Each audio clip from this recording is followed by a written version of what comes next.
860 horsepower, 0 to 60 in 2.9 seconds, and somehow whisper quiet.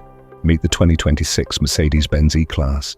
Today I'm going to walk you through the 5 upgrades that rewrite the luxury playbook: the quad-turbo V8 hybrid, digital light projectors, Hyperscreen 2.0 AI active suspension, and level 3 where it's legal. I'll show you what's real, what's marketing, and the 2 trade-offs nobody's talking about. Under the hood, it's a quad-turbo 5.0 litre V8 hybrid paired with an AMG high-output battery. Total system output 860 horsepower and 1,200 Newton-meters of torque.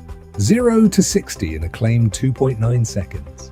Off the line, it hits like a hammer, but the delivery stays velvet smooth thanks to instant electric torque filling the gaps between gear changes. Then, once you're cruising, the powertrain fades into the background, and the car settles into a hush you don't expect from something this quick. Outside, it's sculpted for speed, longer, lower, wider, with no wasted lines. Flush door handles clean up the airflow. Carbon accents frame the body work. The fastback roofline gives it motion even when it's standing still. At the nose, the new 3D black panel grille comes alive with interactive LED particles that subtly react to your presence. Flanking it are ultra-thin digital light headlamps that can project symbols, warnings, and even animations onto the road surface in real time, subject to local regulations. Form isn't fighting function here. Everything you see serves aerodynamics and drama at the same time. Open the door, and the outside world fades. Hyperscreen 2.0 spans the entire dashboard. 3 OLED displays fused into one edge-to-edge surface that feels more like a living interface than a cluster of screens. Talk to it naturally, gesture when your hands are busy, and yes, it tracks your gaze to anticipate what you need.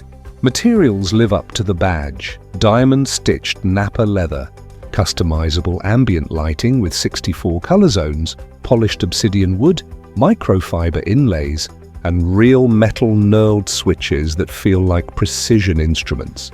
In the rear, executive seats recline and ventilate with zero-gravity lumbar support and active massage that can simulate hot stones. Passengers get 8K OLED entertainment and Burmester 4D audio with seat-integrated resonators you can literally feel.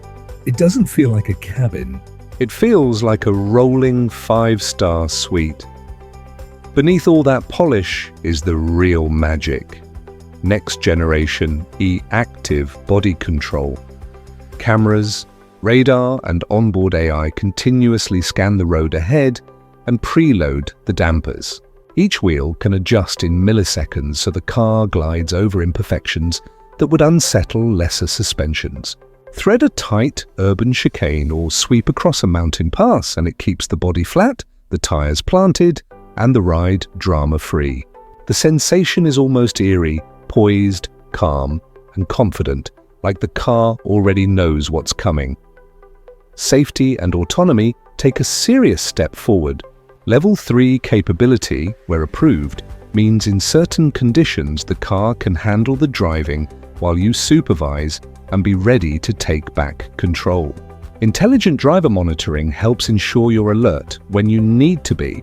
Mercedes' latest pre-save systems look for danger before it becomes an accident and stage the cabin to protect you, tightening restraints, adjusting seating, and preparing the chassis to absorb what it must. It doesn't just react. It anticipates. Now a quick reality check because credibility matters. The 0 to 60 in 2.9 seconds is manufacturer claimed. Real-world times will vary with tires, surface, temperature, and state of charge. Digital lights projection features depend on local laws. In some markets, you'll get the full theatre. In others, the system will be more conservative. Level 3 functions are limited to specific roads and conditions and will roll out region by region. Availability and features will vary by trim, market, and production timing. Let's talk about the 2 trade-offs most people won't mention. First, weight and complexity. A hybrid with a big battery and 4 turbos brings serious mass and thermal management. Expect tire and brake wear to be real considerations if you drive it hard. Cooling is a constant engineering battle at this performance level, so peak numbers may be sensitive to repeated launches or hot climates. Second, cost and availability. The tech you're dreaming about, top-spec power, full hyperscreen, digital light at its most capable, the trick suspension, advanced autonomy, won't be cheap, and rollout may be staggered by region. If you want a specific feature set, you'll need to spec carefully and be ready to wait. So where does that leave the new E-Class? In the mid-size luxury segment, this looks like a new benchmark for pace, polish, and tech theatre. It's positioned to be quicker off the line than a McLaren GT, again, on a claimed 0 to 60, and it packs smarter in-car technology than most EV flagships, all while delivering the tactile luxury that built the E-Class name. It doesn't feel like a science experiment or a stripped-out sports car. It feels like a Mercedes that learned some very fast new tricks. If you want the real-world data, charging behavior, heat-soak performance, and ride quality over broken pavement, that's up next. Hit subscribe so you don't miss it, and tell me in the comments which feature you want tested first: digital light projections or the AI active suspension. I'll pin ongoing updates on pricing, trims, and regional availability as they're confirmed. The 2026 Mercedes-Benz E-Class, not just a luxury sedan, a new benchmark. See you in the next one.